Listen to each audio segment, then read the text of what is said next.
ভোটের প্রার্থী হয়ে আগামী ফেব্রুয়ারি মাসের 12 তারিখে এমপি ইলেকশন হবে। আমরা ওটাকে এমপি ইলেকশন করি না, তাই তো কই তো। এমপি ইলেকশনে আমরা এর আগে অনেকবার ভোট দিতে পারিনি। 15 বছর আমাদেরকে ভোট দিতে দেওয়া হয় না। উপরন্তু আমাদের বিরুদ্ধে অনেক মামলা মোকদ্দমা, জেল, জুলুম, অত্যাচার, নির্যাতন হয়েছে। আমাদের এই এলাকার আমাদের বিএনপি রাজনীতি যারা করে এমন একটা লোক বাদ নাই যার বিরুদ্ধে মামলা হয় নাই। কি ঠিক না ঠিক? ঠিক না ঠিক? কি রৌদ্রে সব গলা বসে গেছে নাকি? আমার জোরে কইবা হবে, ঠিক না ঠিক? ভালো, আমরা অনেক কষ্ট করছি, জেলে গেছি। আমি ব্যক্তিগত ভাবে বিএনপির মহাসচিব এই অপরাধে আমার 117টা মামলা করছে আমার বিরুদ্ধে। একটা দুইটা না হয় 117টা। জেলে গেছি 11 বার। ওইটা আপনার কোন চুরি চামারি করিবে না।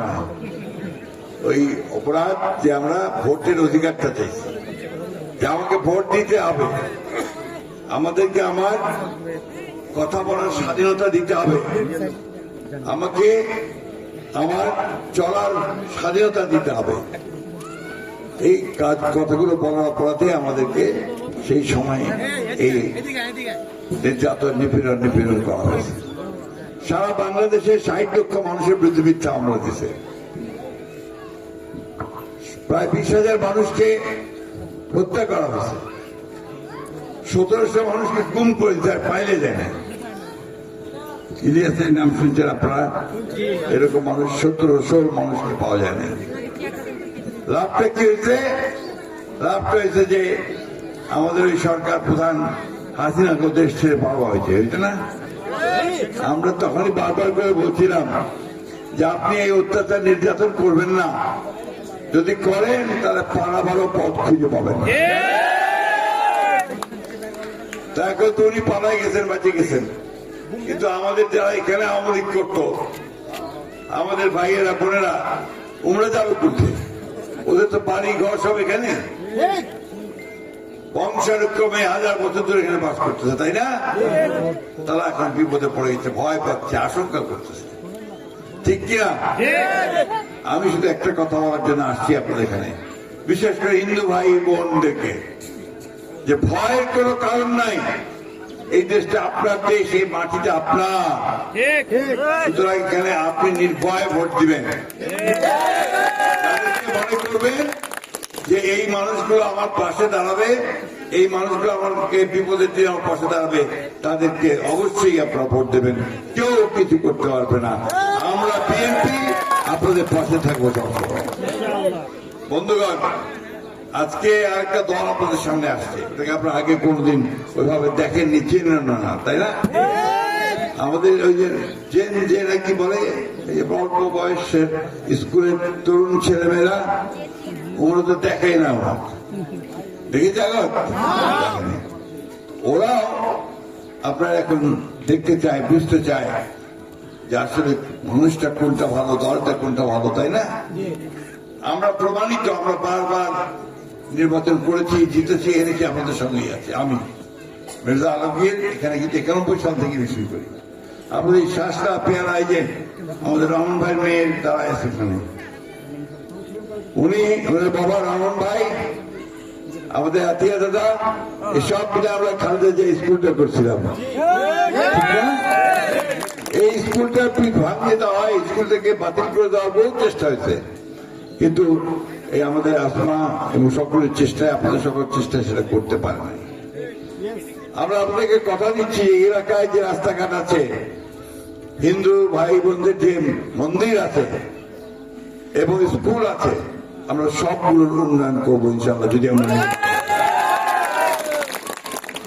আমরা আপনাদের ছেলেদেরকে চাকরি দেওয়ার চেষ্টা করব, আমরা মা আমাদের হাতে ফ্যামিলি কার্ড তুলে দিব, কৃষক ভাইদের হাতে কৃষি কার্ড তুলে দিব, আমরা স্বাস্থ্য সুব্যবস্থা করার চেষ্টা করব এবং ন্যায় বিচার ইনসাফের ব্যবস্থা করব।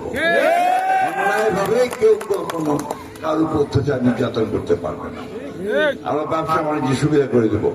আমরা কৃষক বাইরে যারা ঠিক মতো কৃষিকাজ করতে পারেন তার ব্যবস্থা করব। আমরা পানির ব্যবস্থা আজকেও করেছি, আমরা মন্ত্রী ছিলাম। বরেন্দ্র বহুমুখী প্রকল্প দিয়ে আপনাদের এই যে রমন ভাই আত্মীয় দাদা সহ আমরা একসাথে এই টিউবওয়েলগুলোকে চালু করছিলাম। ইনশাআল্লাহ এখন বরেন্দ্রের মধ্যে দিয়ে আমরা যে পানি পাচ্ছে। ভুট্টা চাষ আজকে হচ্ছে, 2টা পয়সা পকেটে আসতেছে, তাই না? আমরা ইনশাআল্লাহ এই কৃষি ব্যবস্থা উন্নত করার চেষ্টা করব। আপনারা যারা শাকসবজি ফলান তার জন্য সাবসিডি রাখতে পারেন, তার জন্য কোল্ড স্টোরেজের ব্যবস্থা আমরা করবো ইনশাআল্লাহ। তো বন্ধুরা, আমরা বলবো নির্বাচনের আগে তো অনেক কথা এক হয়ে যায়, তারপরে আর করে না, ঠিক না? ঠিক না দাদা? ঠিক। আমি কিন্তু আপনাদের সামনে যে কথা বলেছিলাম অতীতে, আমরা যখন সরকারে আসছি তখন কিন্তু আমরা সরকারের কাজ করার চেষ্টা করছি এবং এখনো বলতেছি এটাই আমার শেষ নির্বাচন। বয়স হয়ে গেছে অনেক। এই নির্বাচনে যদি আপনারা আমাকে ধান শীষে ভোট দেন তাহলে আপনাদের যে কাজগুলো আছে সেই কাজগুলো করার আমি চেষ্টা করবো অগ্রাধিকার ভিত্তিতে। ঠিক আছে? কি বিশ্বাস হবে ওর কথা না? আমি আপনাদেরকে আবার অনুরোধ করবো, এখানে যে আমাদের দাদা আছে মনোরঞ্জন দা, আমাদের হিন্দু ভাই বোনদের প্রতিনিধি, আপনারা আছেন আমাদের ভাইয়েরা বোনেরা, আপনারা নিশ্চিন্ত থাকবেন ইনশাআল্লাহ বিএনপি কখনো আপনাদের ছেড়ে যায়নি, আপনাদের ছেড়ে যাবে না, আপনাদের পাশে থাকবে এবং আপনাদের সব সমস্যার সমাধান করবে। এই কথা বলে আপনাদের সকলকে ছেলে না আমি ছেলে আপনিও আমাদের ওখানে আছে। আমার বহু স্মৃতি, ওনাদেরকে আমি ওই ধুতি আর লুঙ্গি পরে বেগম খালেদা জিয়ার সামনে নিয়ে গেছিলাম সুগন্ধাতি দরবারে এবং আমাদের পানির ব্যবস্থা বেগম খালেদা জিয়া করে দিয়েছিলেন, ঠিক না? আছেন? আমরা একসাথে থাকলে আমাদেরকে কেউ পরাজিত করতে পারবে না, পারবে? তারপরেই শেষ পর্যন্ত আসেন এইবার ধানের শীষকে ধরে আমরা সামনের দিকে এগিয়ে যাই এবং আমাদের কৃষকদের সমস্যার সমাধান করি, আমাদের মায়েদের সমস্যার সমাধান করি। আমাদের যে চাকরি পায় না, আমরা আমাদের নেতা তারেক সাহেব কথা বলেছেন, তিনি 18 মাসে 1 কোটি মানুষের চাকরির ব্যবস্থা করবেন।